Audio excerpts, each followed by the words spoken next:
پیغمبر فرمایي صلی الله علیه وسلم چې قیامت لګېدونکی ده، بس قیامت واقع کېدونکی ده. یو سړي په لاس چې د کجورې بوټی ده، دومره د سره ټیم شته چې د کجورې بوټی ولګوي، دا د کجورې بوټی ولګوي، قیامت ته کېږي. شاه بسم الله الرحمن الرحیم. نن د تاسې توجه زه ډېرې اهمې مسلې طرف ته اړوم چې هغه طرف ته زه وایم چې وکړم موږ بالکل رهنمایي به سلې نه وي. مسله به ذکر کوو، بیا به د هغه مسلې چې کوم حل کولو هغه اسباب دي هغه ته به اشاره کوو. موږ وایو ګرمي ډېره سړه، اکسیجن صفا نه ده او هغه نه به بارانونه کم کېږي.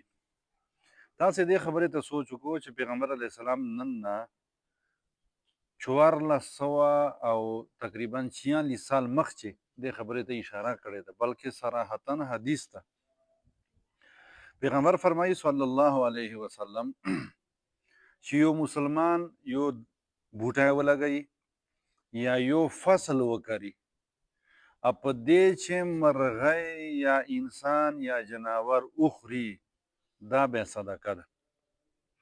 بلکې بل حدیث چې کوم زه ته ذکر کوم به ډېر تاسې ته خوند درکړي او ډېر د بوټو لګولو اهمیت په ونه معلوم سي. دا ده پیغمبر فرمایي صلی الله علیه وسلم چې قیامت لګېدونکی ده، بس قیامت واقع کېدونکی ده. یو سړي په لاس چې د کجورې بوټی ده، دومره د سره ټیم شته چې د کجورې بوټی ولګوي، دا د کجورې بوټی ولګوي، قیامت ته کېږي، دومره ثواب یې ده. او موږ ارې پسې راخیستې دي، د غټ غټ ګاډي په ډکوو او هغه نه بعده خپلې پښې خپله په تبرګي باندې ویو، بیا شاته ګیلې کوو چې دا شیان نشته. اوس پیچرنګې د مسله حل کېږي.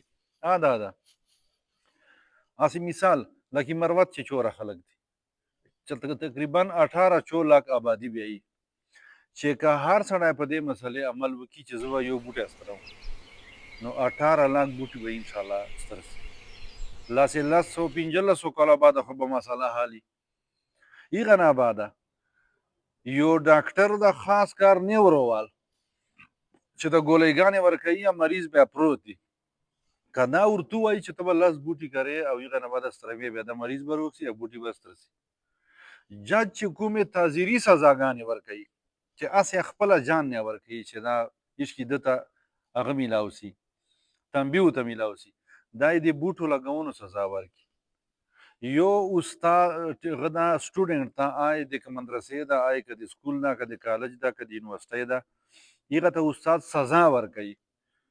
نو سزا په تور باندې که دی ورته ووایي چې یاره ته به 2-3 بوټي لګوې، کال 2 به خدمت کوې، بیا به انشاءالله دا خبره به عامه سي، په صدقې جریې باندې به عمل وسي او موسم او ماحول مو به برابر سي.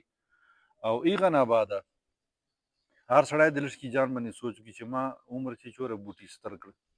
ډېر داسې خلک به وي چې یو بوټی به یې نه ستر کړی. الله تعالی دې موږ ته عمل کولو توفیق نصیب کړي. جزاکم الله خیر.